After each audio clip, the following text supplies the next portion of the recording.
Let me get that for you, ma'am.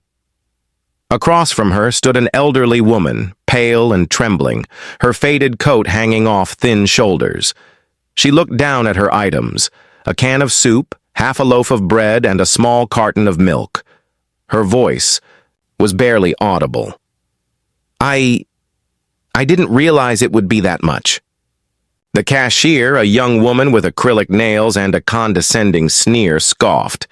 Well, if you don't have the money, we're not running a food bank. Maya's heart twisted. She didn't hesitate. It's okay, she said softly. I've got it. The cashier rolled her eyes, but before she could scan the bill, a heavy hand slapped the money out of Maya's fingers. What the hell do you think you're doing? Tom Jenkins snarled. Maya flinched. Her manager, mid-40s, square-jawed, red-faced, the kind of man who thrived on misusing authority, stepped in. Without warning, he raised his hand and slapped Maya across the face, hard enough to sting instantly, her head snapping to the side. You think this is your store now? Tom barked, spit flying from his mouth. You people are all the same, loud, nosy, and always trying to play the hero. The entire line froze. The cashier gasped. A customer dropped his basket. No one moved. Maya blinked through the shock, blood rushing to her ears. Her hand went slowly to her cheek, but she didn't back away. That woman needed help, Maya said quietly. Tom's voice dripped venom. That woman's not our responsibility.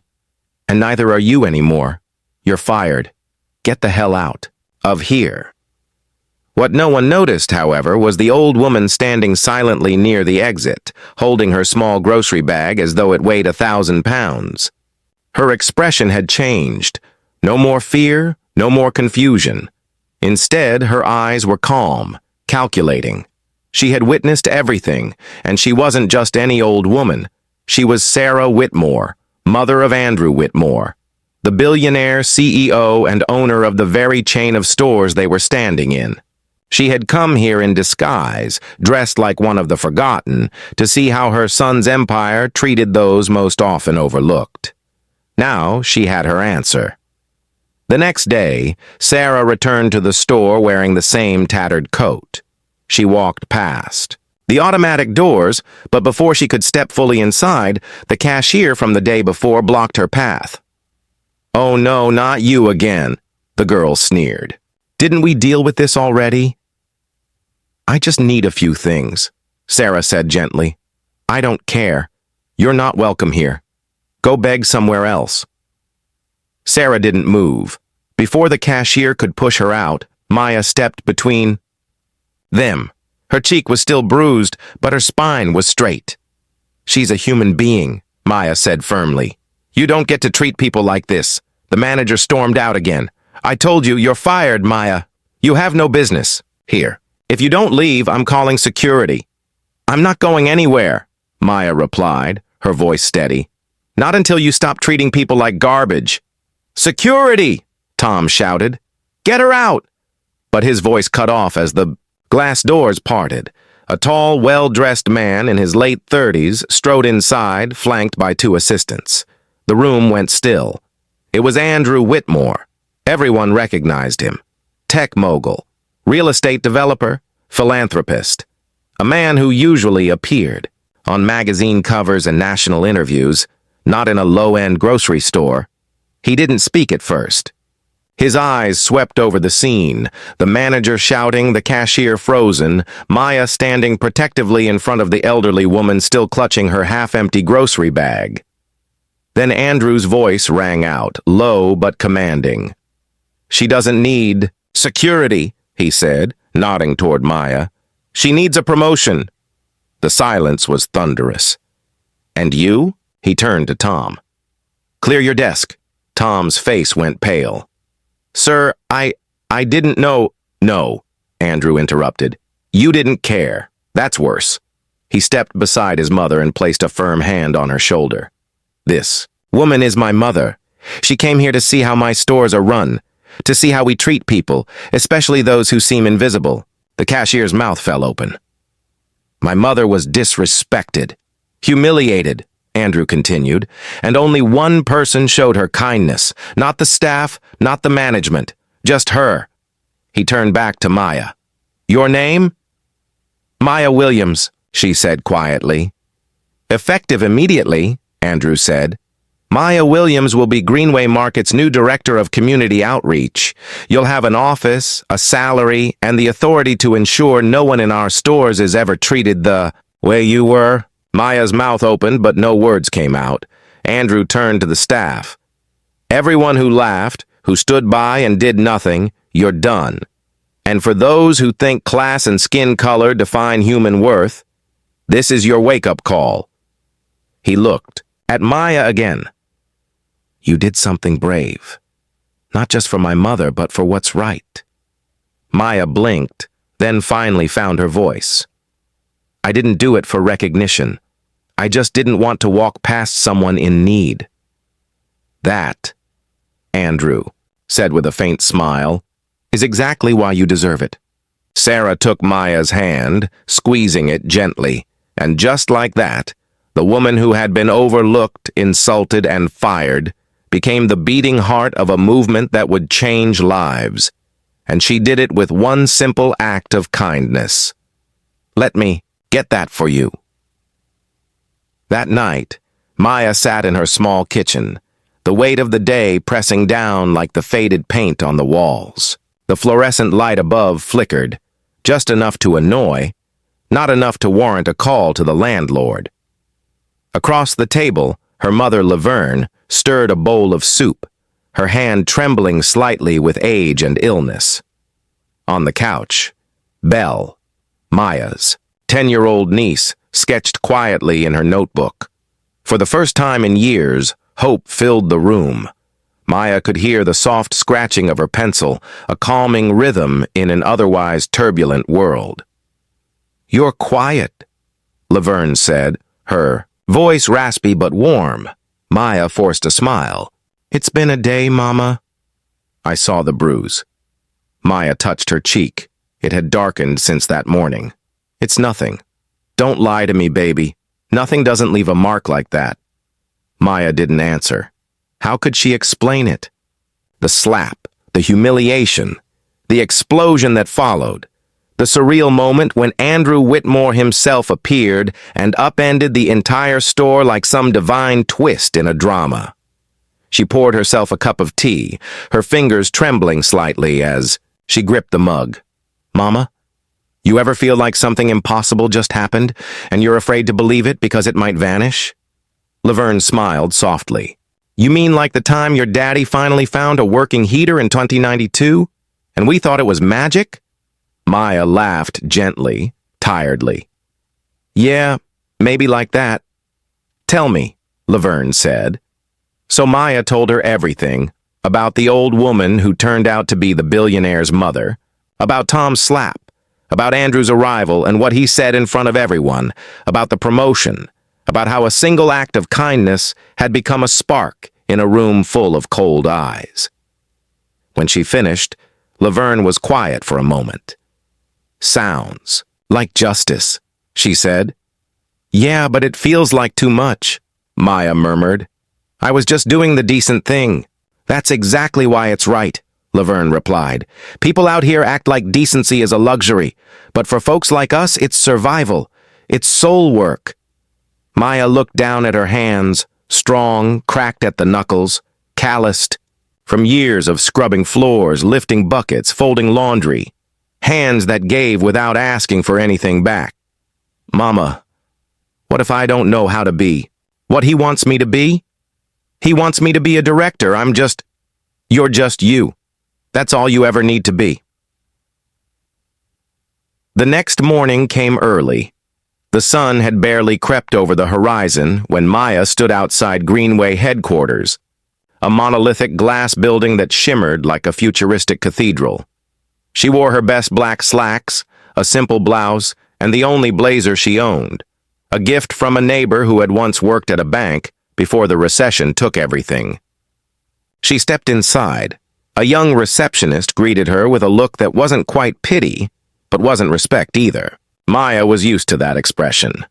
The look that said, "You don't belong here, but I'll pretend you do for now. I'm here to see Mr. Whitmore." she said. Yes, Miss William, he's expecting you. The elevator ride to the top floor felt eternal. Maya watched the digital numbers tick upward, her heart climbing with them. When the doors opened, she was greeted by a man in a gray suit, Andrew's assistant, who guided her into a conference room with panoramic windows that overlooked downtown Atlanta. Andrew stood waiting, dressed in a dark suit, his demeanor calm but direct. Good morning, Maya, he said. Have a seat. She sat, trying not to squirm. I imagine you've had quite the day, he said with a small smile. That's one way to put it, she replied. He nodded. I meant what I said. I'm not promoting you for sympathy or optics. You displayed something rare, moral clarity under pressure. That's not common in leadership, and it's exactly what we need. I've never led anything, sir, just cleaned floors and made sure nobody slipped. Then you've already led more than most people in suits, Andrew said. You've looked out for others. That's leadership. Maya took a deep breath. What do you need me to do? I want you to head a new initiative, he said. Community outreach. Real programs for real people. Food drives, local scholarships, listening sessions for underpaid workers. But not just for show. This will have teeth. Maya blinked. You want me to build all that? With a team? Yes. With your values as the foundation. She swallowed hard. I'll need help. You'll have it, he said. And you'll have my trust. But this has to come from the ground up. I want to change this company from the inside, and I can't do that without people like you. Maya stood slowly. All right. I'll try. Don't try, Andrew said. Do it the way you did yesterday, without fear. She left the building with a folder full of onboarding documents and a heart full of questions. On the bus ride home, Maya sat by the window, watching the city blur past, rows of tired buildings, children waiting for school buses, a man selling oranges by the freeway. The world hadn't changed, but something inside her had. Later that evening, she pulled out her phone and texted a single sentence to Andrew's assistant, I'm in. Let's begin. And in the apartment on the top floor of a high-rise, Sarah Whitmore read the forwarded message and smiled. This is how we start, she whispered to herself. Outside, the city carried on, but somewhere beneath the clatter of traffic and the noise of everyday life, the quiet sound of justice had begun to hum. The next morning, Maya stood at the back of the Greenway Market on Peachtree Avenue, staring at the same row of metal shopping carts she used to untangle every morning. Before sunrise, the wheels still squeaked, and one cart still leaned slightly to the right. Nothing had changed, and yet everything had. She wore a crisp white blouse tucked into navy slacks, with a visitor's badge clipped to her pocket. It read, Maya William, Director of Community Outreach. The title still felt too big, like a coat borrowed from someone taller, wealthier, born into rooms she had only cleaned. But she wasn't there to wear the title. She was there to do something with it.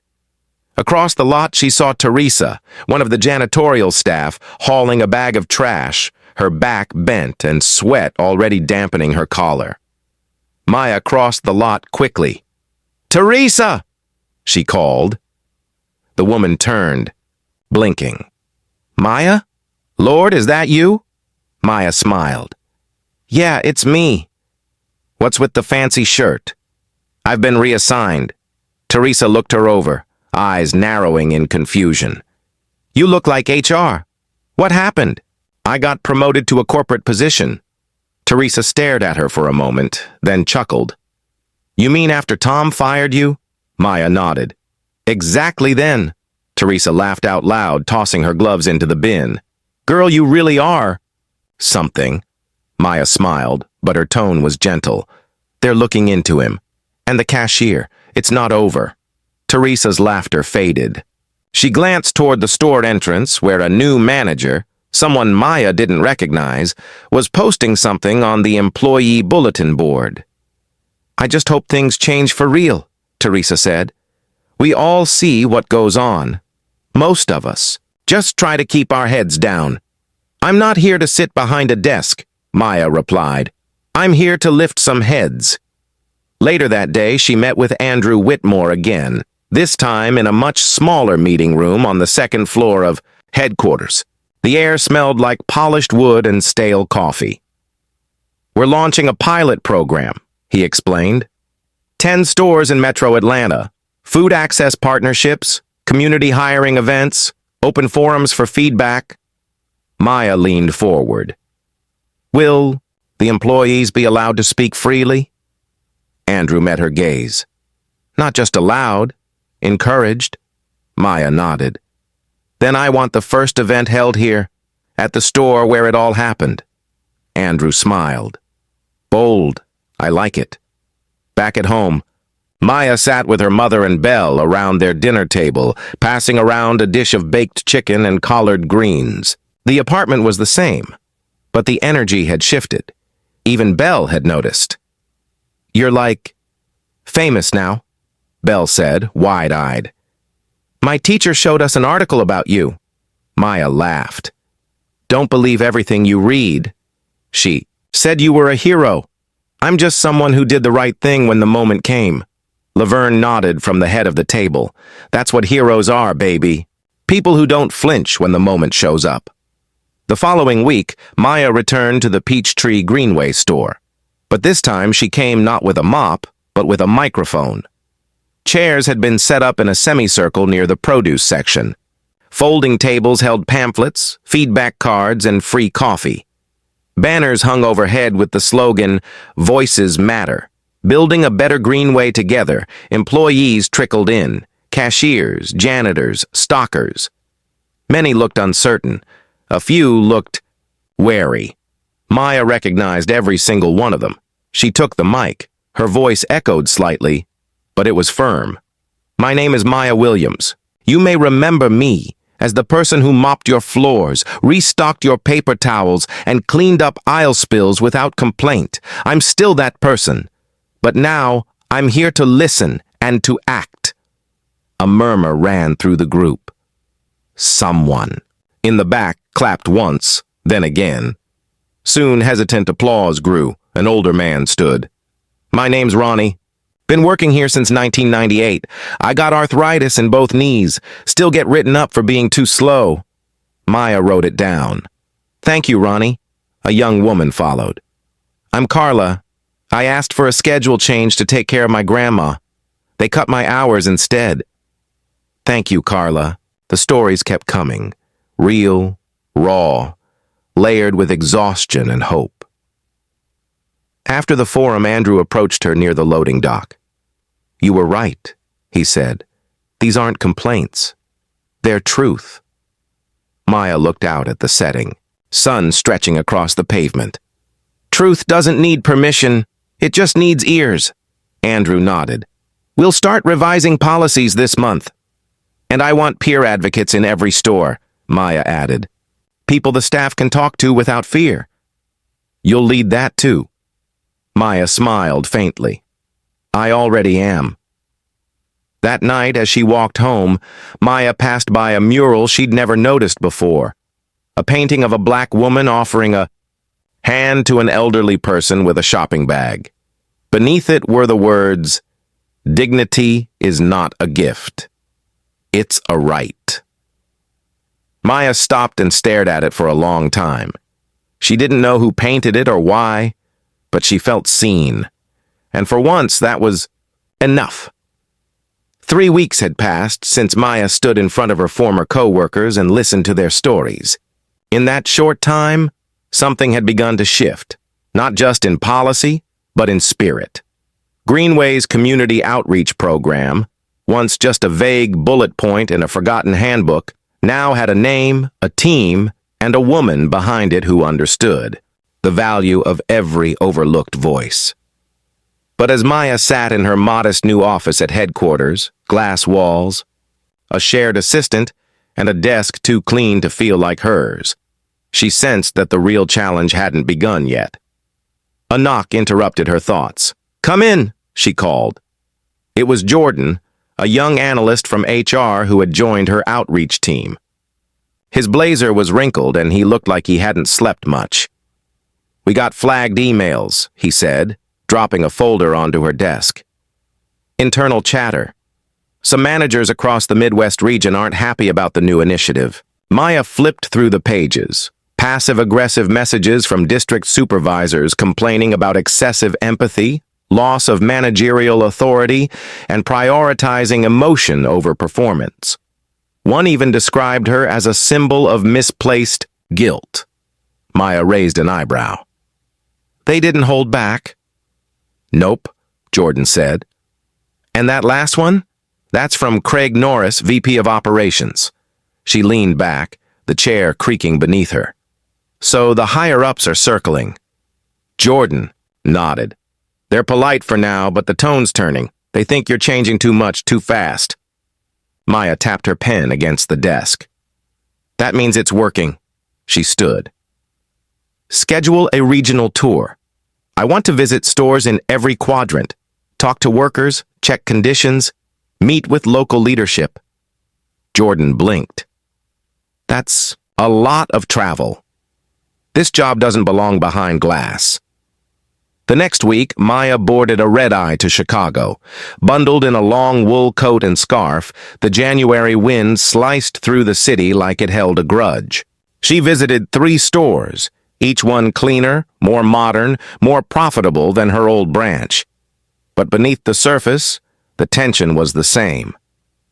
In one location, a young black man named Devon pulled Maya aside after the meeting. "Miss William," he said quietly, "they told us not to speak up, said this was all for show, that if we complained our hours would be cut." Maya's stomach tightened. "Who told you that?" He hesitated. "The store manager. He said corporate's just trying to look good after what happened in Atlanta." Maya took down the name. "Thank you for telling me. You did the right thing." At the next store, she found an elderly cashier sitting on a milk crate in the break room, her feet swollen and wrapped in gauze. "Management says I can't sit while I ring people up," the woman said, her tired eyes drooping. "They said it looks lazy." Maya crouched beside her. "How long have you been working here?" "Since 1983. Maya stood, furious but quiet. She made calls, demanded policy revisions, and every night she wrote detailed reports, sending them straight to Andrew Whitmore. One evening, after a particularly long day in Indianapolis, Maya sat alone in her hotel room staring at the wall. The silence pressed in. She opened her laptop and began drafting a speech for the upcoming Greenway Town Hall, usually filled with charts, profits, and public relations jargon. But this year, Andrew wanted her to speak. She wrote, "What we tolerate reveals who we are. And for too long, this company, like many others, has tolerated quiet cruelty. The kind that hides behind protocol, that punishes dignity, that treats human decency like a distraction." She paused, fingers hovering, then typed, "This isn't about guilt. It's about vision.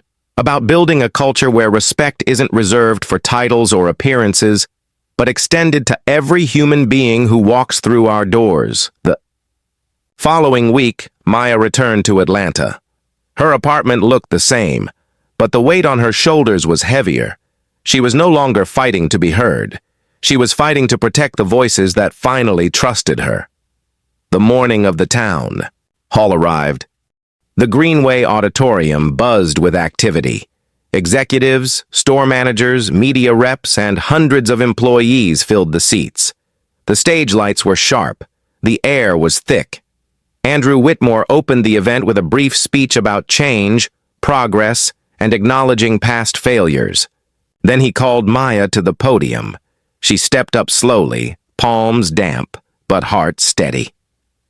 "Good morning," she said, her voice carried by the microphone. 3 months ago, I was fired in a grocery store for helping someone buy a loaf of bread.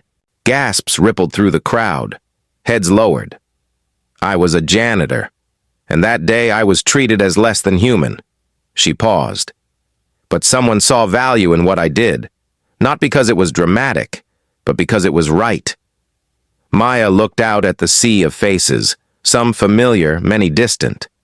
I don't want applause. I want a promise that we will no longer allow cruelty to be called policy, that we will no longer allow silence to be mistaken for professionalism, that we will lead not from spreadsheets, but from soul. A standing ovation began, slow but growing.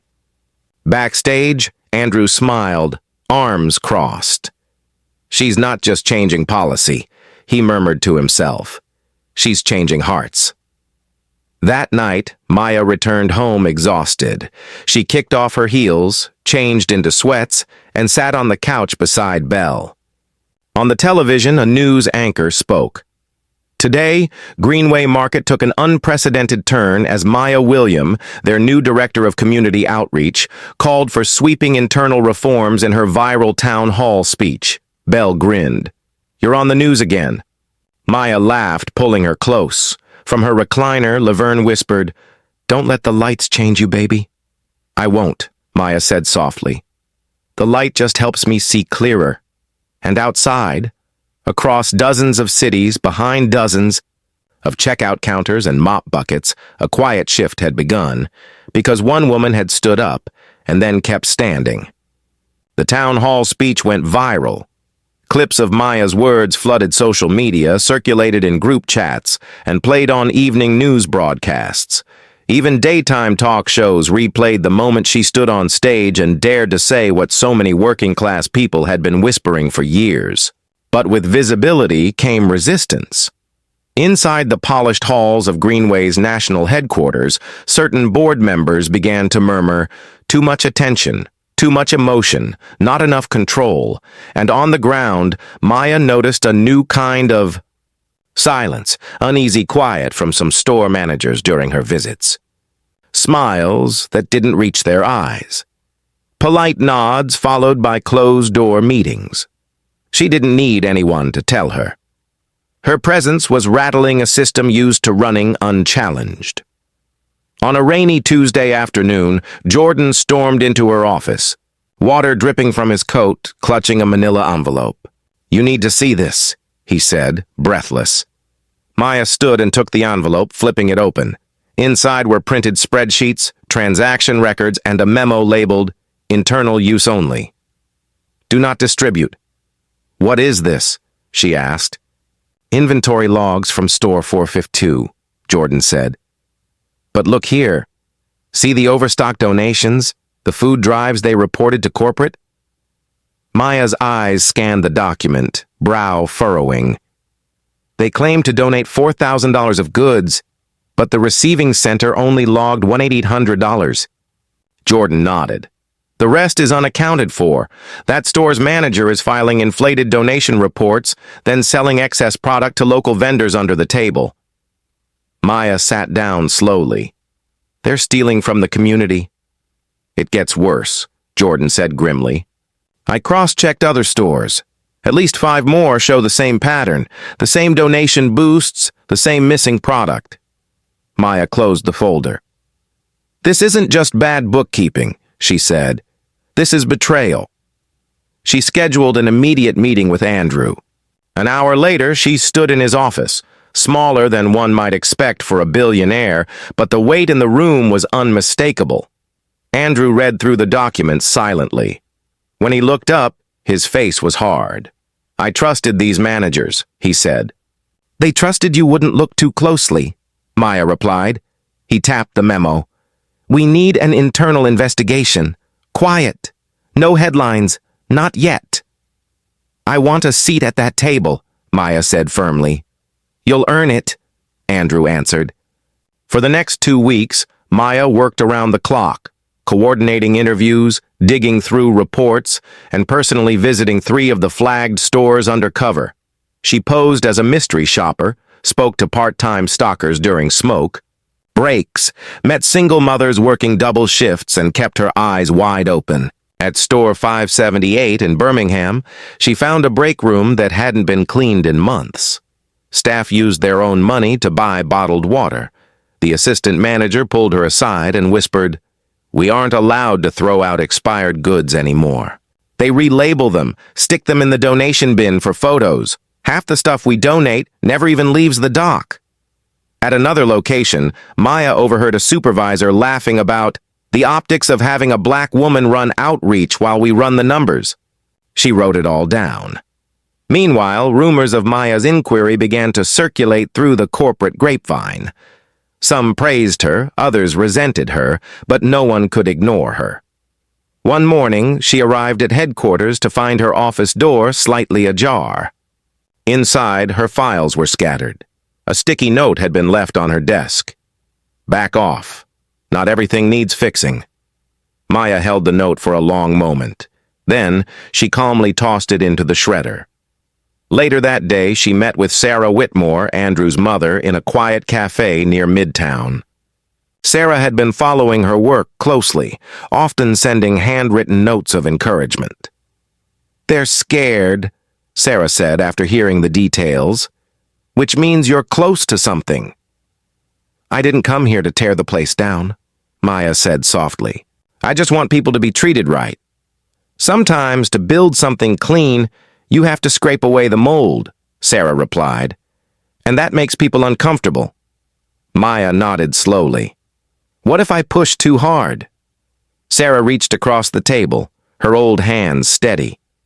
"Push. The people who matter will stand with you. The rest were never meant to stay." That night, Maya stood at her apartment window, staring down at the city. Laverne was asleep in her chair, the television flickering blue light across her weathered face. Belle had left a crayon drawing on the fridge, a smiling cartoon of Maya with a cape. She chuckled softly. "Super Auntie," the caption read. Maya whispered, "I'm not trying to be a hero." But in the silence that followed, she heard her mother's voice from months ago. "That's what heroes are, baby. People who don't flinch when the moment shows up." The next morning, she filed a formal ethics complaint with Andrew. By noon, 3 regional managers had been placed on administrative leave. The battle had begun, and Maya was ready. The first real blow came quietly. Maya returned from a store inspection in Savannah to find her office stripped of all confidential materials. The locked drawer she used for internal reports had been emptied. Even her backup USB, hidden behind the bookshelf, was gone. A thin slip of paper lay in its place. "Eyes are everywhere. Stop digging." Her stomach turned. She wasn't afraid. Not exactly. But she was angry, not for herself, but for everyone who had trusted her to speak when they couldn't. She called Jordan. "Find out who accessed my office in the last 24 hours. Swipe logs, security cam footage, anything. I'm on it," he said, his voice tense. "We might need legal on this." But Maya had no time for fear. That afternoon, she drove to one of the last flagged stores, Store 603 in Augusta. This one was different, smaller, hidden off a side road behind a chain-link fence and a crumbling billboard that once promised fresh for every family. As she walked in, a thin man in a faded manager's badge approached her with a forced smile. "You must be Maya Williams. Didn't know we were expecting royalty today." "Not royalty," Maya replied evenly. "Just here to listen." His smile tightened. She wandered the aisles, noting outdated price tags, dim lights, and a broken freezer unit humming like a dying engine. In the break room, a young Latina worker nervously approached her. "Miss Maya," she whispered, "they said if we talk to you, our hours get cut. They already did it to Jasmine. She asked about overtime, and next week she's not on the schedule." Maya's jaw clenched. "Tell Jasmine to email me directly. No more whispering." "But they're watching," the girl said. "They always watch." Outside, Maya stood by her car, trying to catch her breath. That's when she noticed a figure lingering near the edge of the lot, a woman in a gray hoodie, arms crossed, scanning the store. "Can I help you?" Maya called. The woman stepped forward slowly. "I saw you on the news. What you said at the town hall. It was real. You meant it. I did. I used to work here, the woman said. They pushed me out last year, made up numbers, said my drawer kept coming up short. What's your name? Rhonda Miller. Maya pulled out her notebook. Would you be willing to give a statement? Rhonda hesitated. Then she nodded. If it helps someone else, yeah. As Maya drove back to Atlanta, her phone buzzed. A text from Jordan. Security log wiped. Someone deleted all entry records for yesterday. We have a breach. When she returned to headquarters, she found Andrew pacing in his office, sleeves rolled up, face grim. We've got a bigger problem, he said. What now? He handed her a legal envelope. A formal complaint has been filed against you. Maya opened the document slowly. Inside was a typed statement accusing her of workplace intimidation, misconduct, and abuse of investigative authority. This is fiction, Maya snapped. I know, Andrew said. But HR has to respond. They're launching a third-party review. From who? Maya asked. Board-appointed legal counsel. Maya stepped back. They're trying to discredit me. They're trying to shut you down, Andrew replied. You've rattled too many cages. She took a deep breath. Let them investigate. I have nothing to hide. He met her eyes. Are you sure you're ready for this to get ugly? I've seen ugly, she said firmly. It doesn't scare me anymore. In the days that followed, the investigation began. Maya was instructed to work from home pending the outcome. Her badge access was restricted, her emails monitored. But she didn't stop. From her living room table, she built a map of every store, every testimony, every missing pound of donated food. She called former employees. She listened to janitors and cashiers tell their stories late into the night. Meanwhile, whispers began leaking to the media. Anonymous tips about corporate corruption, about whistleblowers being silenced. The story was growing legs. One evening, Sarah Whitmore showed up unannounced, carrying a box of old photo albums and a bag of groceries. I thought you could use some company, she said. Maya smiled. You're always welcome here. They sat together, flipping through photographs of Sarah's younger days, protests, marches, charity kitchens. I thought we fixed this, Sarah murmured. Back in the 70s, I really believed we did. We made progress. We did, Maya said softly. But systems don't die. They evolve. They hide in new places. Sarah looked at her. So what do we do now? Maya's voice was quiet, but firm. We shine brighter, so they can't hide anymore. The next day, Maya received a call. The internal review had concluded. She was cleared of all misconduct. But 3 senior executives had resigned. Andrew called shortly after. We just took down some big names. No, Maya corrected him. We did that, but we're not done. No, he agreed. Now we rebuild. As Maya looked out her window at the streets of Atlanta, she realized something deep in her bones. The fight wasn't behind her, it was just moving into a new phase, and she was exactly where she needed to be. The rain came soft that morning, falling like whispers on the pavement. Maya sat by the window in her modest apartment, sipping black coffee from a chipped mug. The city outside was just waking, cars sputtering to life, birds brave enough to sing through the drizzle. On the table beside her lay a thick ivory envelope bearing no return address. It had arrived late the night before, slipped under her door while she slept. She opened it slowly. Inside was a single letter, typewritten in a cold serif font. We've seen your fight. We've watched your justice. But not everyone believes your hands are clean. You dig too deep, and you may uncover things you were never meant to see. Consider this a warning. Step back, Miss Williams, for your sake and your family's. No name, no signature. But the meaning was clear. Maya sat still, the letter trembling, slightly in her hand. She glanced across the room at Belle, asleep on the couch with a comic book over her chest. Levern stirred softly in her chair, wrapped in her favorite quilt. Fear prickled at the edges of her thoughts, but so did resolve. She picked up her phone and texted Andrew. "We need to talk. In person. Today." 2 hours later, Maya sat in Andrew's office, the letter on the table between them. Andrew read it twice, his jaw tightening. "We've had threats before," he said, "but this feels personal." "It is," Maya said quietly. "They mentioned my family." He looked up. "We can get you security, short-term protection while we sort out who sent this." Maya shook her head. "I don't want a driver and a man with sunglasses. I want the truth. I want to know who's trying to scare me into silence." Andrew nodded slowly. "Then we dig harder, but Maya, this isn't just about the stores anymore. Someone with real power is watching." Maya clasped her hands, leaning forward. "Then it's time we stop fighting shadows." Over the next week, Maya doubled down.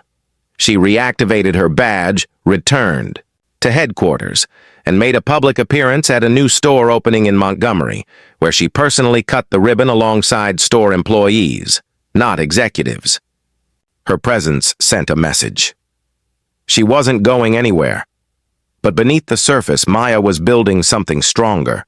She formed a task force, an internal coalition made up of regional workers, legal advisors, and retired community organizers.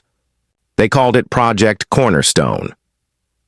The goal: review all regional operations, past and present, and rebuild company culture from the ground up. It wasn't flashy, it wasn't fast, but it was real. One afternoon during a listening session in Baton Rouge, an older man named Clarence took the mic. "I've been bagging groceries since 1975, he said. "Used to bring my own apron because the company didn't provide one. My back's bad, my knees worse, but I stayed because I thought this place could mean something." He looked at Maya, eyes glassy. "You made me believe it again." Later, that evening, Maya sat alone in the store's break room, staring at the worn tabletop. One of the local workers had left behind a tattered copy of a Maya Angelou poem. She read it twice. "Still I rise." She folded it gently and tucked it into her purse.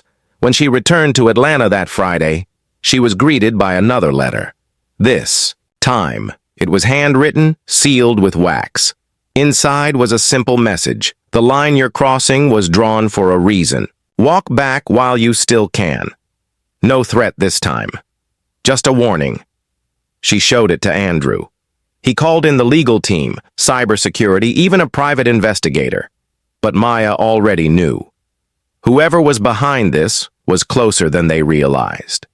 That weekend, she walked to the corner store to buy eggs and milk.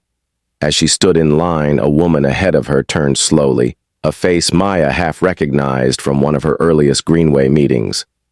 "You're making waves," the woman said. "I'm making room," Mia answered. The woman nodded almost sadly. "Just be careful.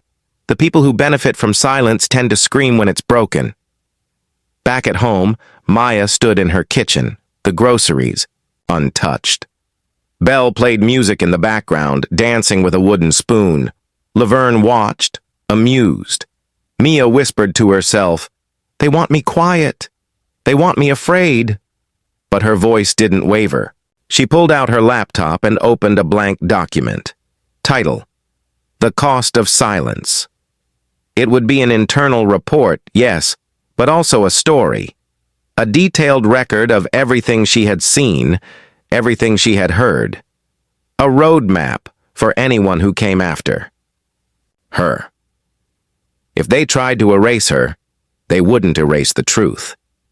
As the keys clicked beneath her fingers, Maya William made herself a promise. No matter how long the shadows stretched, she would keep walking toward the light.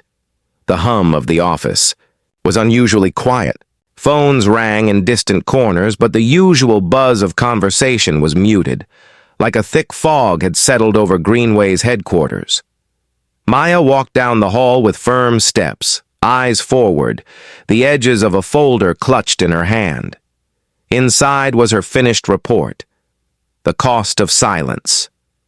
72 pages of testimonies, fraud patterns, intimidation tactics, falsified donations, and systemic discrimination, all compiled into one unignorable document. When she entered the boardroom, a dozen faces turned toward her. Andrew sat, near the center, his face unreadable.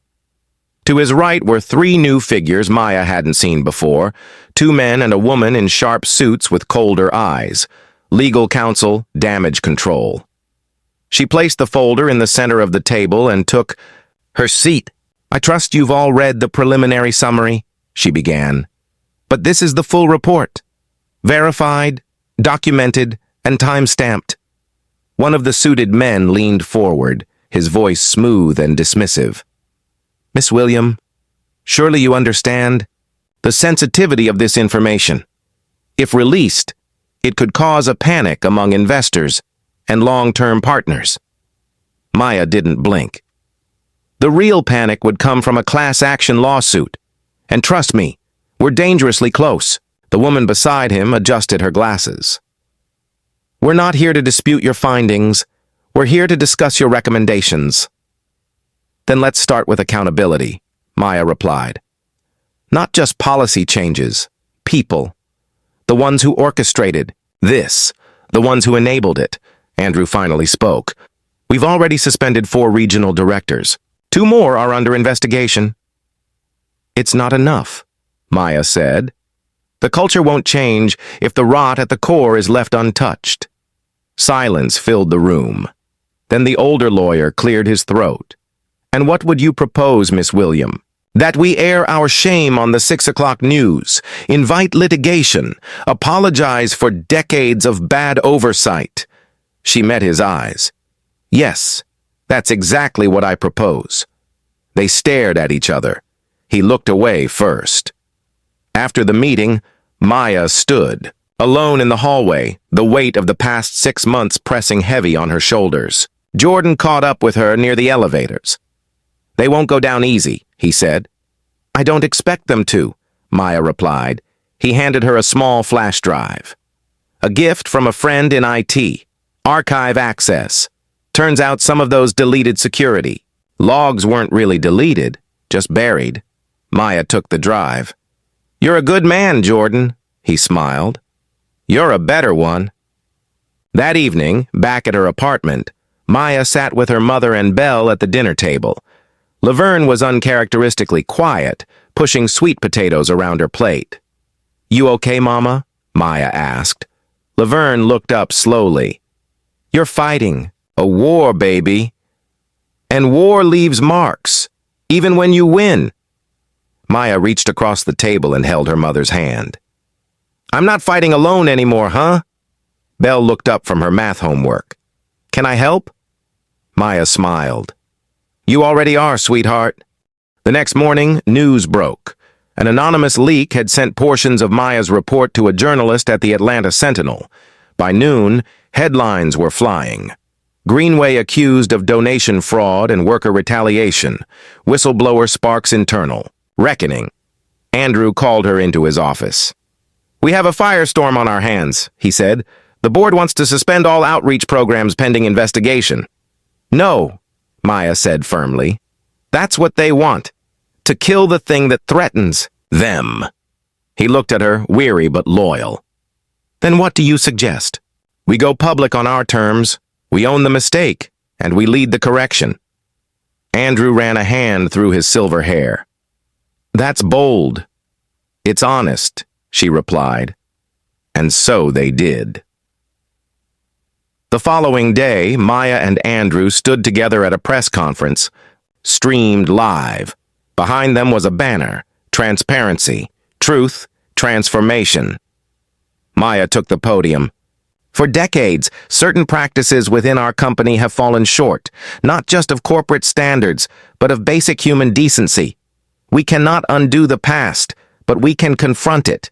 We can name it. And we can change, she continued, outlining the internal audit, the testimonies, the changes already in motion, and the ones to come. We will not protect those who manipulated the trust of our communities. We will not tolerate retaliation, and we will never again turn a blind eye to those who serve on the front lines of this company's success.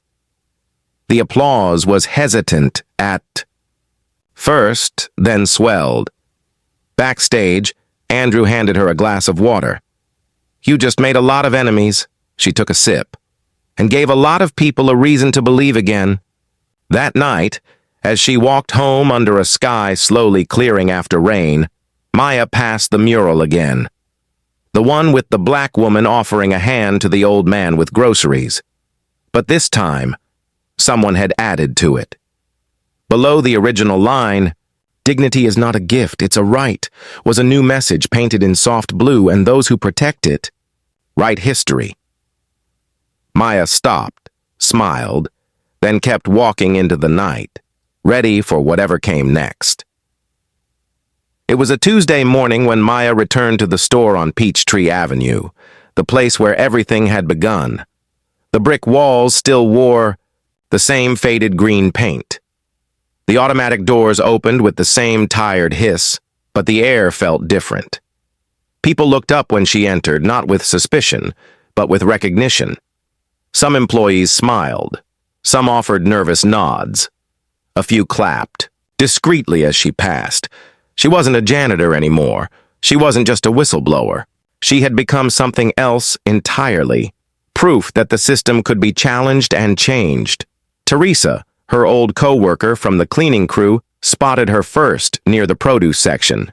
She rushed over and pulled Maya into a tight hug. "Girl, you came back," she whispered.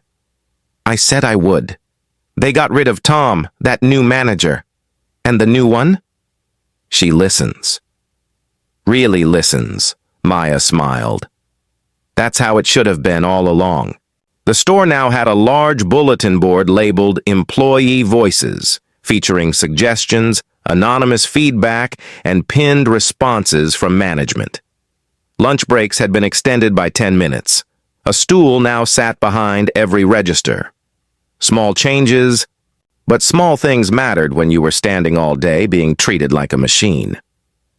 Maya spent the morning shadowing staff, asking questions, jotting down notes.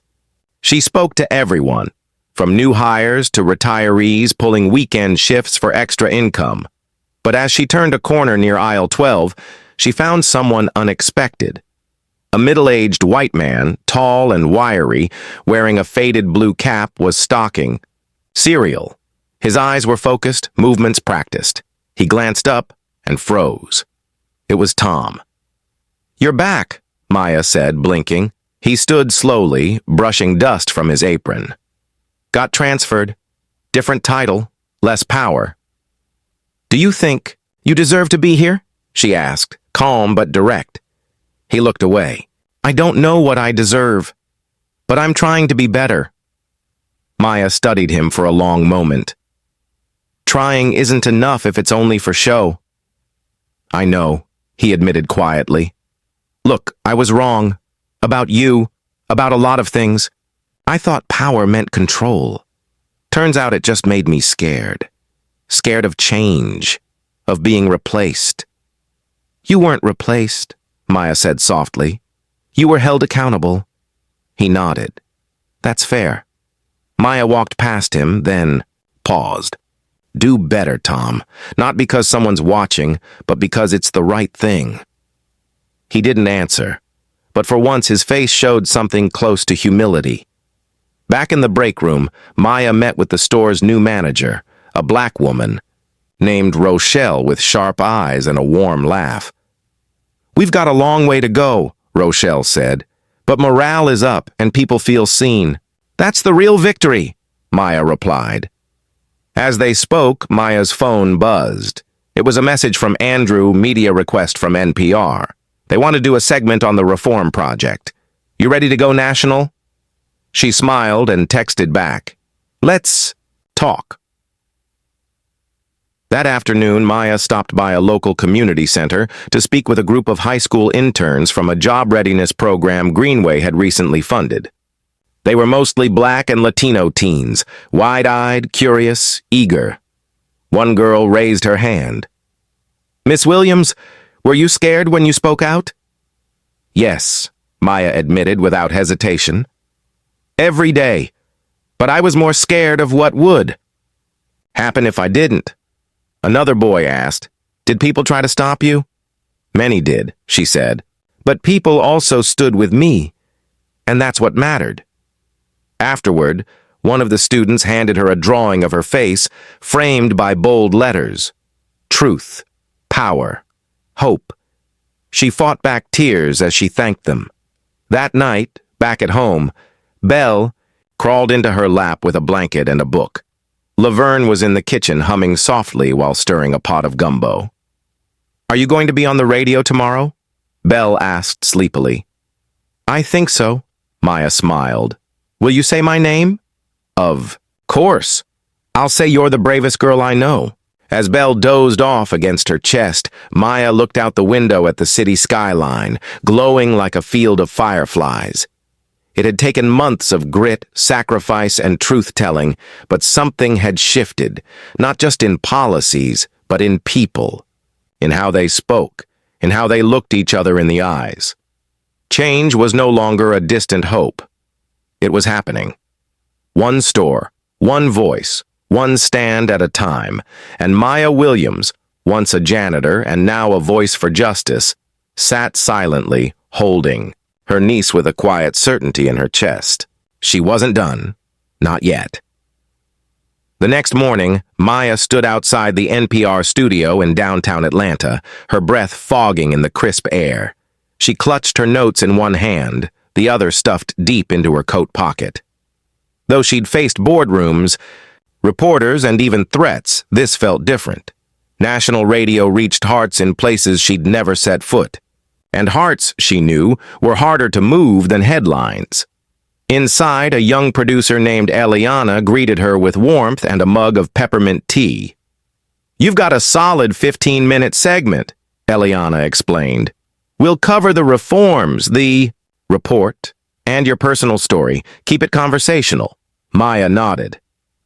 "I'll try to sound like someone's aunt telling the truth at Thanksgiving." Eliana laughed. "That's exactly the vibe."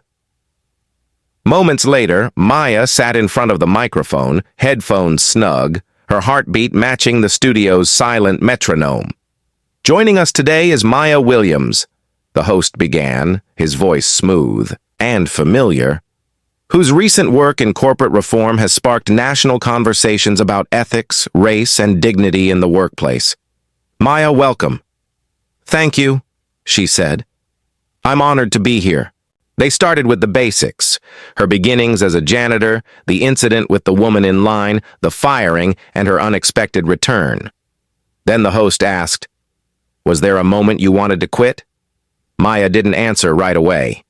"Yes," she said finally. "There were many nights when I couldn't sleep, nights when I was terrified I was putting my family in danger, but then I'd remember the look in someone's eyes when they realized they were being seen, really seen, for the first time. That kept me going." The host leaned in. "What does justice look like to you?" She smiled gently. "Justice isn't loud, it's consistent. It's a stool behind a register, so a grandmother doesn't have to stand for 8 hours. It's making sure a black woman isn't treated like a thief for helping someone. It's telling the truth, even when it costs you something." By the end of the segment, the phone lines were full. Listeners shared their own stories of mistreatment, of small acts of resistance, of hope. Some cried, some simply said, "Thank you." After the interview, Maya stepped into the sunlight. She didn't feel like a celebrity. She felt like a messenger carrying a story bigger than herself. Later that day, she returned to headquarters. Andrew met her in the hallway with a wide grin. "That was beautiful," he said. "We've been getting calls all morning. Donations are up. Applications are up. The board's cautiously optimistic. They're scared you might run for office, she smirked. Wouldn't be the worst idea. Don't tempt me, he chuckled. In her office, a package waited on her desk. Inside was a framed black-and-white photograph, decades old. It showed a group of black women in factory aprons, arms linked, standing outside a textile plant in Alabama. On the back was a note, "They stood so you could rise. Now it's your turn to hold the line." Maya stared at the image, feeling a shiver of connection across time. That weekend, she was invited to speak at a small community church in Dakar. The crowd was older, retirees, veterans, grandmothers in floral dresses. She stood at the pulpit, her voice carrying over the worn wooden pews. "We've come far," she said, "but we are not done. Not while children grow up learning they have to speak twice as politely just to be heard. Not while workers are punished for caring too much. Not while silence still protects the wrong people." After the service, a woman named Miss Eloise pressed a Bible into Maya's hand. "This belonged to my husband," she said. "He worked sanitation for 30 years. He always told me the only thing dirtier than trash was how some folks treated him. But he never stopped showing up. Said dignity was the one thing no one could steal if you held it tight." Maya held the Bible to her chest. "Thank you. I'll honor him." That night, back at home, Maya lit a candle on the windowsill. Not for herself, but for every quiet warrior who had paved the road beneath her feet. Levern sat nearby, knitting slowly. Belle sprawled on the rug, doodling stick figures with bright halos. "You tired, baby?" Levern asked. "Not yet," Maya replied. "But I feel the weight of light." Levern nodded, understanding without words. Maya knew she was being watched, by allies, by critics, by people waiting for her to stumble. But more than that, she was being followed by those inspired to walk the same path. And that was a far greater responsibility. As the candle flickered and the city settled into quiet, Maya whispered into the dim room, not knowing if she was speaking to God, the past, or herself. "I will keep walking, even when it's hard, even when I'm alone. Because someone, somewhere, needs to know they're not invisible." And in that silence, the light held steady. Spring crept into Atlanta with golden pollen and restless wind. Maya sat at the edge of the rooftop garden atop Greenway's headquarters, overlooking a city whose heartbeat now echoed within her own. She had become, whether she wanted to or not, the face of a movement, not just within the company, but beyond. Yet with visibility came whispers, and Maya had learned to listen when the whispers grew cold. Jordan joined her on the rooftop, his usual calm now laced with concern. He placed a folder beside her. "I didn't want to bring this up until I was sure," he said quietly. "But you need to see it." Maya opened the folder. Inside were internal memos, transaction reports, and a confidential personnel file. At the center of it all, Rochelle, the new manager at Peachtree, the one who had seemed so warm, so promising. Maya's stomach tightened as she scanned the documents. "This can't be right," Jordan nodded grimly. "She's been skimming bonuses meant for hourly staff, small amounts spread over months, enough to avoid red flags. But it's there. I double-checked everything." "She came in as part of the reform project," Maya whispered. "She might have meant well," Jordan said, "or she might have seen an opportunity." Maya closed the folder slowly. "I vouched for her publicly." "This doesn't undo your work," Jordan said, "but it proves something you already know. Good systems still need good people. Even watchdogs need watching." That afternoon, Maya scheduled a closed-door meeting with Rochelle. They met in one of the new private rooms near HR. No cameras, no press. Just two women once aligned, now separated by choices. Rochelle entered all smiles until she saw Maya's face. "Sit down," Maya said softly. Rochelle obeyed. Maya slid the folder across the table. "Tell me what this is." Rochelle opened it, read, and said nothing. "Tell me," Maya repeated. "I didn't think it mattered," Rochelle finally said, her voice flat. "They got raises. I just rounded off what they wouldn't notice." "You stole from them." "No. I redistributed what was already being wasted." "Rochelle," Maya leaned forward. "We're not in the shadows anymore. What you do matters. What I do matters." "You knew better." Rochelle's face hardened. "And what about you? Flying around, giving speeches, shaking hands with politicians like you didn't start this in a mop bucket?" "I never forgot where I started," Maya said firmly. "And I never used that start to justify doing wrong." Silence hung heavy between them. "I'll resign," Rochelle said finally. "No," Maya replied. "You'll apologize to your team in person.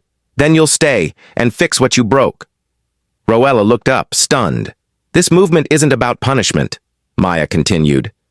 "It's about transformation, and that only works if we don't throw people away." Later that week, Roella stood before her staff, shoulders squared, voice trembling, and took full responsibility. The room was silent at first. Then someone clapped. Then another. It wasn't forgiveness, not yet, but it was a beginning. Maya watched from the back, arms folded. It wasn't clean. It wasn't perfect, but it was real.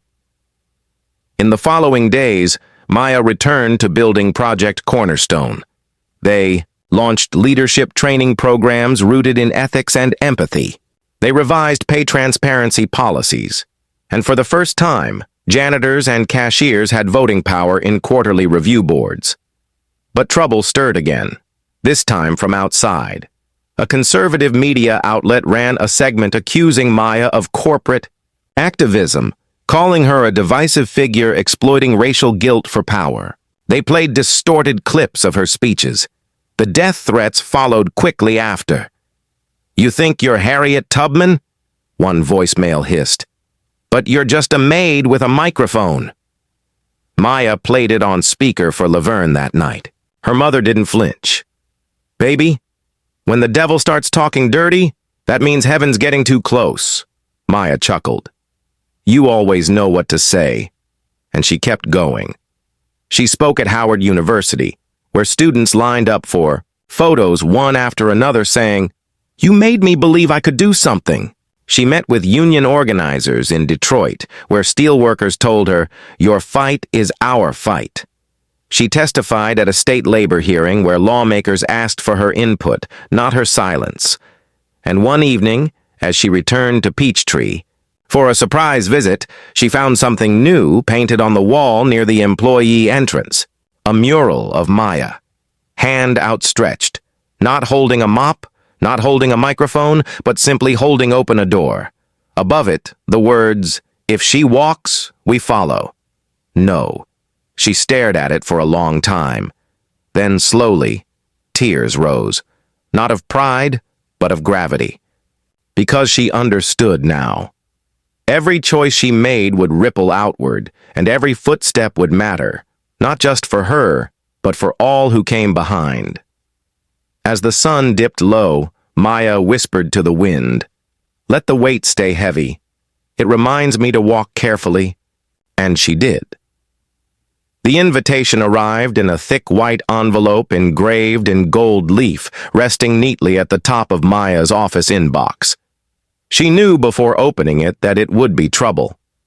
The seal bore the mark of the National Corporate Forum, an annual gathering of America's top CEOs, board chairs, and political influencers, the kind of event where words like disruption and innovation flowed freely, but the voices of workers were rarely heard. Andrew knocked lightly on her open door. "They want you to speak," he said. "Keynote. First time they've invited anyone outside their usual inner circle." "Why me?" Maya asked, though she already knew the answer. "Because you've become impossible to ignore," he said. "And because they're hoping they can tame you if they put you in a nice dress and give you a podium." She smiled faintly. "Let's give them something to choke on." The event was held at a 5-star resort outside Chicago. Crystal chandeliers, Marble floors, waitstaff in white gloves offering hors d'oeuvres Maya couldn't pronounce. She wore a simple navy suit, pressed slacks, and her grandmother's earrings. Small silver hoops passed down through generations of women who had scrubbed the floors of places like this but were never invited in. She walked into the grand ballroom like she owned it. The crowd parted. Some smiled too broadly. Others avoided eye contact. A few older white men with identical lapel pins watched her like she was a wildfire dressed in heels. When the MC finally introduced her, a new voice in corporate ethics and equity reform, the applause was polite, cautious, expectant. Maya stepped onto the stage and stood behind the podium. The lights were hot, but her voice was cool. "I'm not here to charm you," she began. "I'm not here to sell diversity training or pat you on the back for hiring one black executive and calling it change. I'm here because people I love still clean your buildings, cook your meals, and stock your shelves. And too many of them are still invisible." A hush fell over the room. "You invited me," she said. "So I'm going to tell the truth, not the polite version, the real one." She spoke for 20 minutes about what it meant to work without power, about performative allyship, about systems built on silence and small cruelties. She told stories about Belle, about the janitor who cried when she got her first paid sick day, about the woman who faked being poor just to see who still had a soul. She ended with this: "You measure success in numbers. I measure it in dignity. And until that becomes your metric too, you'll keep building empty empires full of pretty lies." There was a pause. Then, to her surprise, a pocket of genuine applause erupted. It spread reluctantly at first, then stronger. Some stood, others clapped because they felt they had to. When Maya stepped down, several executives approached her. One offered a handshake. Another asked quietly, "Would you consult for our ethics committee?" She responded with a small smile. "I don't fix facades. I rebuild foundations." Later in the hallway, she was stopped by a younger man, mid-30s, biracial tailored suit but no pretense in his eyes. "My mother was a cashier for 20 years, he said. "She used to bring home cracked eggs and dented cans because they wouldn't let her take a full lunch. Thank you for saying what she never could." Maya placed a hand over his. "Tell her thank you for surviving it." Back in Atlanta, the ripples of her speech reached far and fast. Some media praised her. Others labeled her anti-business. A conservative columnist called her a professional, agitator in activist clothing. Her inbox flooded with both gratitude and venom. One letter, handwritten in ink, smudged from shaky hands, read, "You don't know me, but you saved my daughter's job. She's been walking taller ever since. May God walk with you, Mrs. Clarice B." At the next internal Greenway meeting, Andrew raised a toast with sparkling cider. "To Maya," he said, the voice that turned whispers into thunder. But behind the scenes, pressure mounted. A high-ranking investor threatened to pull funding unless Maya reduced her public presence. Another board member quietly suggested she take a few months off for optics. Maya leaned back in her chair, eyes narrowed. "I won't be managed like a PR liability," she said. "I'm not your problem. I'm your mirror." One board member, a stoic white woman named Evelyn Hayes, spoke up then. "She's not the problem," Evelyn said. "She's the standard. And if we can't meet it, maybe we shouldn't be here." It was the first time Maya saw fear in the eyes of the old guard. Not fear of scandal, but of losing the ground they'd stood on for too long. That night, as the city lights flickered outside her window, Maya sat with Laverne and Belle, eating collard greens and cornbread. The air smelled like home. "I saw you on television again," Belle said. "You looked like a superhero." "I'm just a woman who won't shut up," Maya replied. Laverne smiled.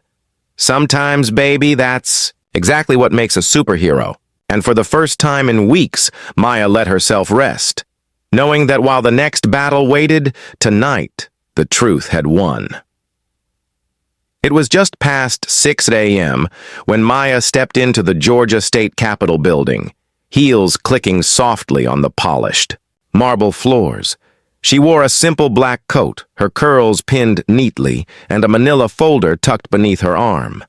The halls were quiet, the kind of quiet that hummed with history, old portraits staring down at her as if daring her to prove she belonged. She wasn't here for a speech or a meeting, but to deliver a proposal, draft legislation authored with the help of legal experts and community leaders aimed at protecting frontline workers across the state.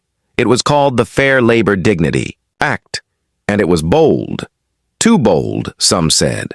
The proposal outlined mandatory transparency in wage reporting, penalties for discriminatory practices, protections for whistleblowers, and mandatory representation of hourly workers on internal ethics. Boards in companies with over 200 employees. Some called it radical. Maya called it overdue. She handed the folder to a clerk with steady hands, and for a brief second her breath caught. This wasn't a press conference.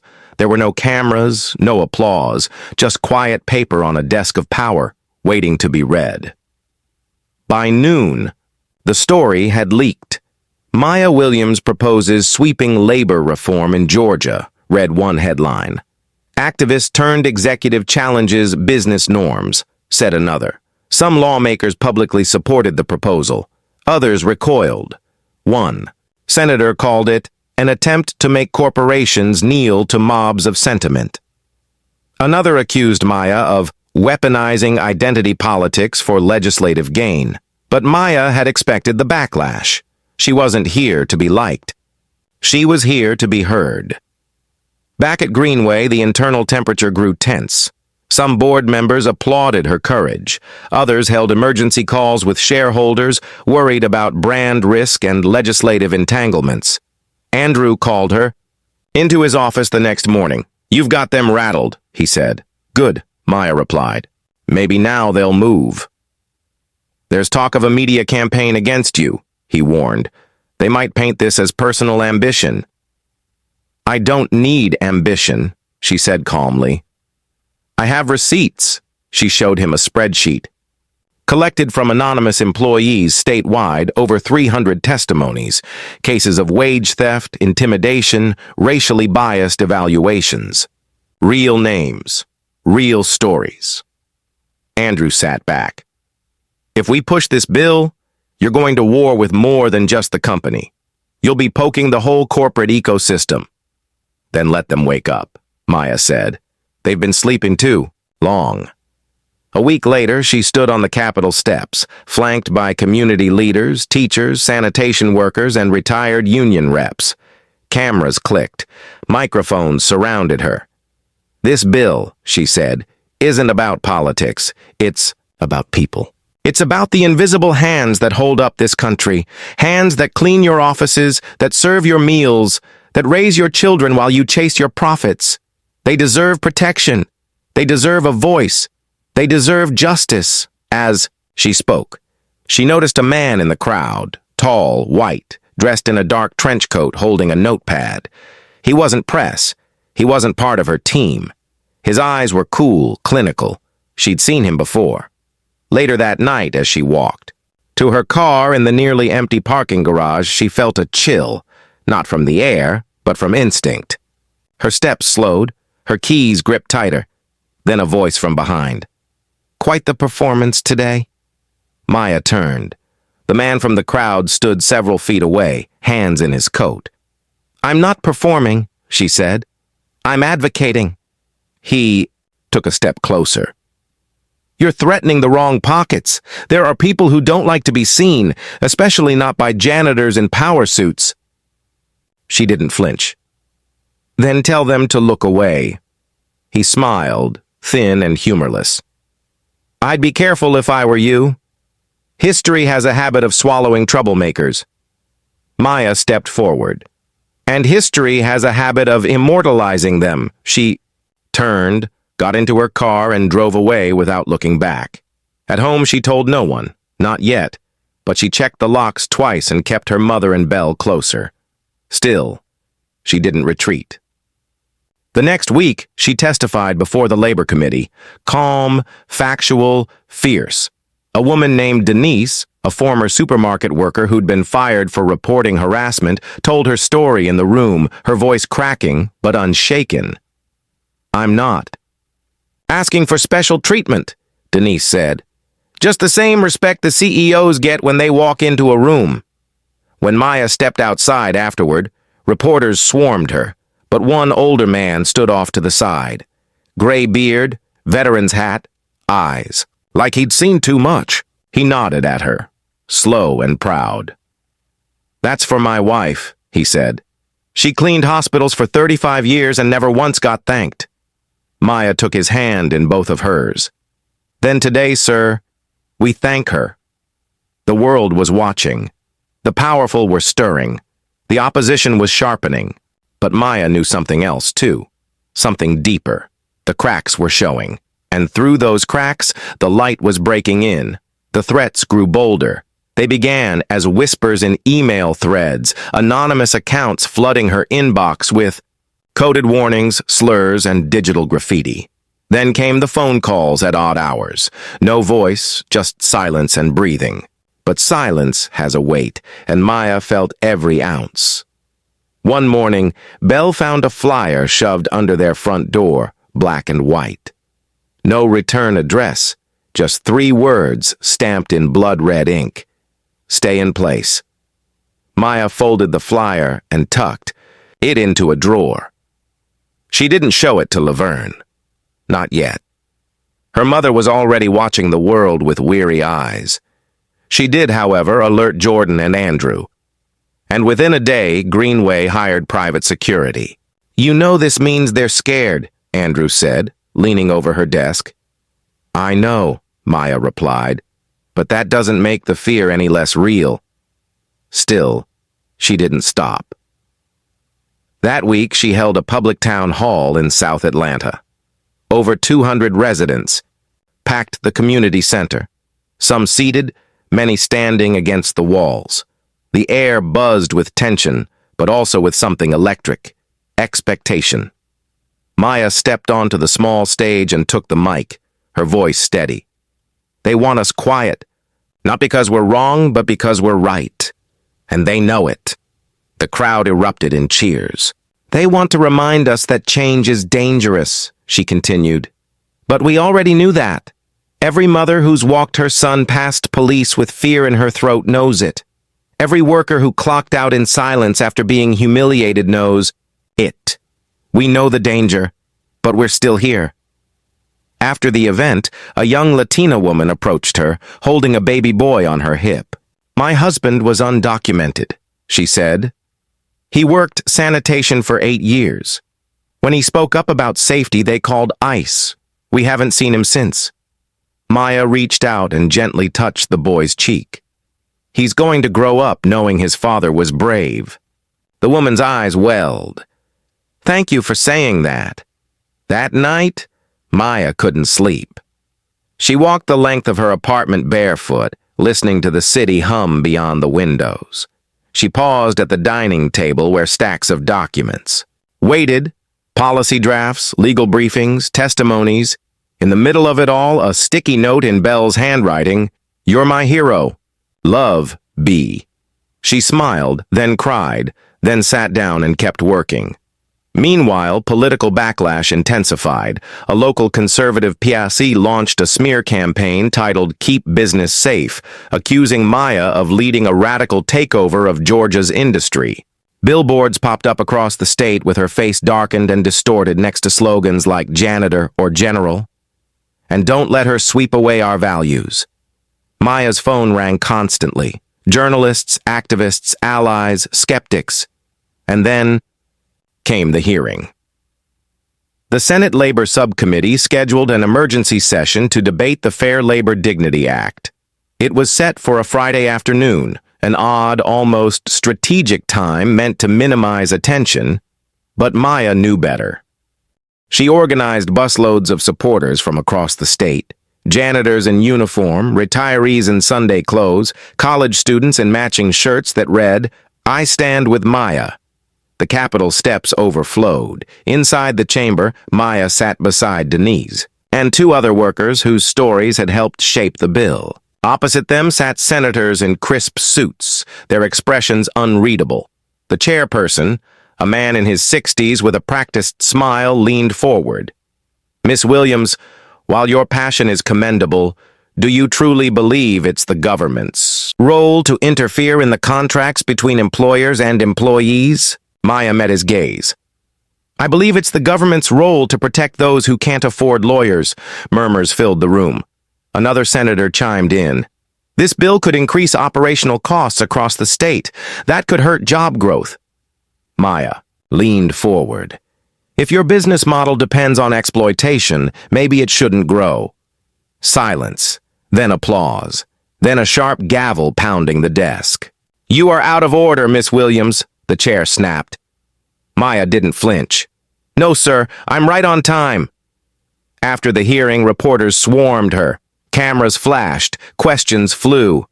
"Are you afraid this bill won't pass?" "No," she said. "I'm afraid of what happens if we stop trying." That night back at home, she finally told Laverne about the threats. Her mother didn't blink. She simply walked to her room, returned with an old, heavy Bible, and set it beside Maya's laptop. "Keep doing what you do," she said. "But don't forget who walks with you." Later, Maya lit another candle. This one was different. Purple wax, smooth and slow burning. It had belonged to her grandmother who had once marched in Selma. Maya placed it in the window and watched the flame bend gently in the breeze. Outside, the city was restless. The fight was far from over. And somewhere in the dark, people plotted, whispered, schemed. But inside, a candle burned. And Maya, tired, tender, unshaken, burned brighter still. The Monday after the hearing, the sky over Atlanta turned gray, swollen with late spring rain. Maya sat in the back seat of a black sedan, her fingers drumming on her knees as she stared out the window.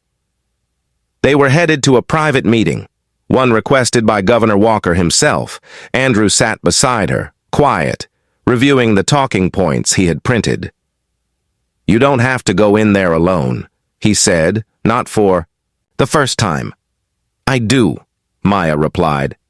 "If I bring a team, they'll see it as an attack. I need them to hear me without shields." Andrew sighed and nodded, handing her a small folder. "Then take this. It's a final breakdown of worker support stats. Over 30,000 signatures statewide. Real names. Real voters." She took it and tucked it under her arm like armor. The governor's mansion loomed behind thick wrought-iron gates, flanked by security. Inside, Maya was led through high-ceilinged halls filled with oil paintings of white men in suits, smiling or stern, each gazing down with silent judgment. Governor Walker waited in a private study lined with leather-bound books. He was white, early 60s, with a well-practiced southern drawl and the kind of charm that could make even venom sound like molasses. "Maya," he greeted, rising. "Or should I call you Miss Williams?" "You can call me Maya," she replied, shaking his hand with a firmness that surprised him.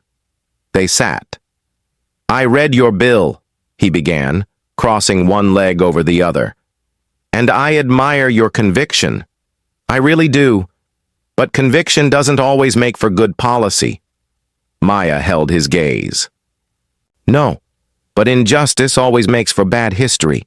He chuckled, nodding slowly. "You remind me of my sister, sharp as a blade, always slicing through rooms like she owned them." Maya remained silent. "Here's the thing," he continued. "If this bill passes, it'll make Georgia look unwelcoming to big business. Some companies are already whispering about pulling operations. Jobs, Maya, thousands of them. Jobs that pay below living wages. Jobs that ignore harassment. Jobs that punish honesty," she countered. He leaned forward. "Let's be honest, you're not just pushing labor reform. You're reshaping the narrative of who holds power. That scares people." "It should," Maya said. but not the ones with clean hands. A long pause settled. Then Walker stood and walked to a cabinet, pouring himself a glass of bourbon. "You've stirred something real. I won't deny it. But if I publicly back this, I'll face political hell." She stood too, meeting him at eye level.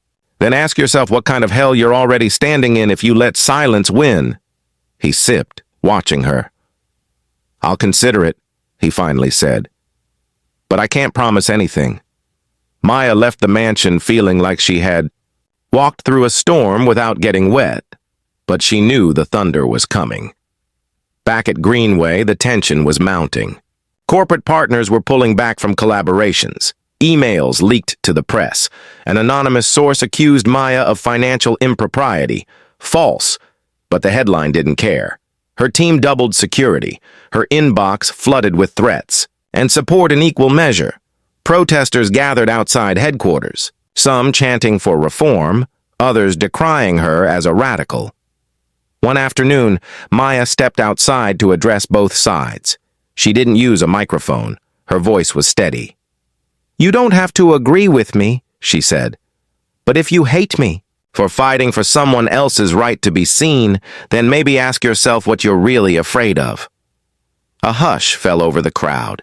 Then someone clapped, then another, and then came the email. Late that night, as Maya sat on her living room floor sorting notes, her phone buzzed. The sender was unknown. The subject line, "The fire's coming." Attached was a grainy photo of her daughter, Belle, walking, home from school, backpack slung over one shoulder, unaware. Maya froze. She closed the laptop, heart thundering, and walked to Belle's room. The child was asleep, her breathing soft, wrapped in the innocence of not knowing her mother's courage had painted a target on their backs. Maya stood in the doorway for a long time, one hand on the frame, the other over her heart. The next morning, she made a decision. She called a press conference. Standing beneath the columns outside Greenway headquarters, cameras flashing, Maya addressed the city and the country.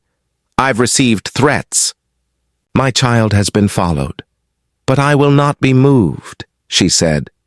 "Not because I'm fearless, but because I've seen what happens when people like me are forced to sit down." She paused. "If you silence me, another will rise. If you smear me, the truth will still shine. This fight is not about Maya Williams. It's about every name you never learned because they didn't make the news. I speak for them." The crowd erupted. In the front row, Laverne stood tall, hand over her heart. Jordan wiped away a tear. Andrew simply nodded, quiet steel in his expression. Inside the building, executives watched through tinted glass. Some nervous, some inspired, some quietly calculating how long they could ignore a storm this loud, and far away, in offices behind. Closed doors, calls were made. The vote on the bill was approaching. Maya knew when the day came she would either rewrite history or become its warning. But either way, she would not be quiet. The sun rose red on the morning of the vote, low and burning through the haze over downtown Atlanta. Maya stood by the window of her office, coffee untouched in her hand, staring at the distant dome of the Capitol. It looked almost delicate in the morning light. A lie. There was nothing delicate about what would happen inside those marble walls today. Andrew entered without knocking. "Security's doubled at the Capitol," he said. "Crowds are already building." "Peaceful?" she asked. "For now," he replied. "But it's tense. Both sides are out in force." Maya turned toward him. "Do you think we have the votes?" Andrew hesitated. "It's a toss-up. 2 swing votes are still holding their cards close. They know what this bill means. To them. It's not policy," Maya said. "It's legacy. Whichever way they go, they'll wear it for the rest of their lives." He nodded. "And so will you." By mid-morning, the streets surrounding the Capitol were packed, signs in the air. Chants echoed off the government buildings. On one side stood workers in uniforms, custodians, servers, nurses, construction crews, holding banners that read, "Dignity is a right, and we are the foundation." On the other, suits and lobbyists, business owners, and conservatives waved signs. "Let business breathe. No to socialist rule." Inside the chamber, Maya sat in the gallery, flanked by Denise, Jordan, and Laverne. Her mother clutched a folded church fan in her lap, lips moving silently in prayer. Denise, stoic as ever, stared straight ahead, jaw clenched. The senators filed in slowly, murmuring, exchanging nods, flipping through their folders. The committee chair called the session to order. "We are here to finalize and vote on Senate Bill 442, the Fair Labor Dignity Act." Maya's pulse roared in her ears.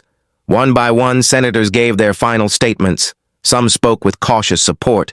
Others condemned the bill with carefully chosen outrage. One man described it as a Trojan horse of division disguised as fairness. Then came Senator Evelyn Hayes, the quiet, sharp-tongued veteran lawmaker who had said little in public until now. She stood, voice clear and strong. "I've served in this chamber for over 2 decades. I've seen hundreds of bills come and go. Most are forgettable, but some echo. This bill may not be perfect, but it is necessary. Because dignity isn't a luxury, it's a birthright. And if we can't vote for that, what are we even doing here?" A ripple ran through the room. The votes began. Maya gripped the edge of her seat as the clerk called names. Yes, no, yes. The tally swung back and forth, hope rising and falling like a pendulum. When it reached 24, all eyes turned to Senator Mendez, the last undecided vote. A moderate, middle-aged white man with a reputation for indecision and safe politics, he stood slowly, adjusted his tie, and looked directly at Maya in the gallery. "My father was a janitor," he said. "He died with arthritis in every joint and pride in every step. He taught me that work isn't just what you do. It's who you are. And how a nation treats its workers tells you everything about its soul." He paused. "I vote yes." Applause erupted, shaking the chamber. The chair banged the gavel, calling for order, but outside chants rose louder, flooding the walls. Maya didn't cheer. Not yet. She looked at Laverne, who smiled through tears, then at Denise, who whispered, "We did it." No, Maya thought. They did it. The bill passed. 25-24. Outside, the press swarmed. Maya stood on the steps, flanked by dozens of workers and advocates. "This isn't just a win for legislation," she said. "This is a win for every mother who came home exhausted but proud, for every father who folded a dollar carefully because it was all he had, for every worker who whispered, 'One day.' That day is here." Flashbulbs burst like fireworks, but victory had sharp edges. Within hours, a coalition of corporations announced they would file a lawsuit to challenge the bill. The media went wild. Pundits predicted economic fallout. Cable news framed Maya as both hero and villain. That evening, Maya sat at her dining table, exhausted, surrounded by papers she couldn't focus on. Belle padded in barefoot, holding a drawing, a crayon, sketch of stick figures on a staircase. One figure wore a crown made of stars. "That's you," Belle said. Maya laughed softly. "A queen, huh?" "No," Belle replied. "A builder. That's your staircase." Maya pulled her close. "Thank you, baby." That night, she didn't light a candle. She sat in the dark, listening to the city outside, sirens in the distance, laughter in the streets, the low hum of life. Through it all, she whispered to herself, "The storm has passed, but the flood is coming. Hold the line." And she would. She always would. The morning light was gentle through the curtains, but Maya's heart had no softness in it. The Fair Labor Dignity Act had passed, but the real work was only beginning. She sat at her modest kitchen table, cradling a hot mug of coffee while the city outside hummed with promise. Belle bounded down the stairs, backpack in hand, stopping, only to kiss her cheek. "Mama, you're on the news again," Belle said, bright-eyed. Maya offered a tired smile. "Just a story of what we did together?" As she watched her daughter run off to school, Maya's phone buzzed. A text from Andrew. "Board meeting at 4 Rao. They want a new strategic plan." She typed back quickly. "Outline ready. See you then." That afternoon, the meeting took place in a sleek glass boardroom. Maps, charts, and projections filled the walls. Executives sat around the table, faces tight with expectation. Andrew opened the session. "With the legislation passed, we have a short window to transform our company. Maya has drafted the next phase." She stood, folder in hand. "We've built a law," she said, voice calm but razor sharp. "Now we build the infrastructure to support it, not just to stay compliant, but to lead." On the screen behind her appeared the next step plan, Georgia Implementation Hub, regional centers to teach employers how to adjust pay scales, prevent compliance failures, and train managers. Transparency Charter, Greenway's commitment to publishing, wage data and fair labor audits yearly. Worker Voice Network, peer-led employee councils in every store to raise issues before they escalate. "This isn't about compliance," Maya said firmly. "It's about embedding dignity. It's about making respect profitable." A board member raised a hand. "This will cost millions. Our competitors may cut corners while we lead." Maya nodded. "Then it's up to us to prove leadership costs less than failed loyalty." The room went quiet. Executives exchanged looks. Andrew tapped his thumb against the table, eyes steady on her. Finally, the CEO spoke. "Let's fund the pilot. Atlanta, Augusta, Savannah. 90 days. Maya released a breath she hadn't realized she was holding.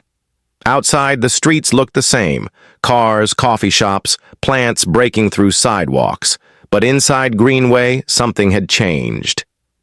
Possibility. Maya spent the next week touring the pilot stores. In Atlanta, she watched managers adjust wages and saw staff lines shorten during meal breaks because people weren't scrambling to finish shifts. In Augusta, training rooms filled with employees learning how to speak up without fear. In Savannah, community volunteers stood ready to help carry out the outreach. One evening, as Maya walked back to her car, she noticed a small group gathered near the mural again. The mural now extended beyond the woman, her hand reaching into a mosaic of people from all walks of life helping each other. Beneath it, another line glowed in soft gold. "We build the future with our hands." Maya let her fingers brush the paint. That night, she returned home to a quiet house. Laverne hummed while fixing dinner and Belle sat at the table drawing. When Maya sat down, Belle looked up. "Tell me about today." Maya smiled. "I got to build the next room." Belle nodded thoughtfully. "Can I help build too?" Maya pulled her onto her lap. "Always." Laverne smiled like sunrise. "Better get used to the noise, baby. The real work is in the building." As they ate, Maya felt a powerful peace. The fight wasn't over. The battle for respect and equity would last for years, but for the first time, they had the right blueprint. And as the candlelight danced on the walls, Maya knew that no matter how long the journey, every room built on justice becomes a home for someone who needs it most. The ceremony was small, held under a white canopy in the courtyard of the state capitol. No fireworks, no celebrity guests, just folding chairs, a makeshift podium, and a modest string quartet playing a slow rendition of "Lift Every Voice and Sing." Maya sat quietly in the front row, wearing a navy dress and a pair of scuffed heels. She refused to replace. Next to her sat Laverne, regal in a cream blouse, and Belle, legs swinging beneath her chair, holding a small bouquet of gardenias. The crowd was filled with familiar faces. Denise, Jordan, Andrew, Governor Walker, and dozens of workers from across Georgia. Some had driven hours. Some had never set foot near a government building. But they came, because this wasn't just a ceremony. It was a reckoning and a beginning. A representative from the state Senate stepped up to the microphone. "Today, we formally enact the Fair Labor Dignity Act," he said, voice firm and reverent. An effort led not by legacy politicians but by everyday citizens, by janitors and cooks, by mothers and daughters, led by one woman who refused to be quiet. He turned to Maya. "Miss William, please." Maya stood. A gust of wind teased her curls as she approached the podium.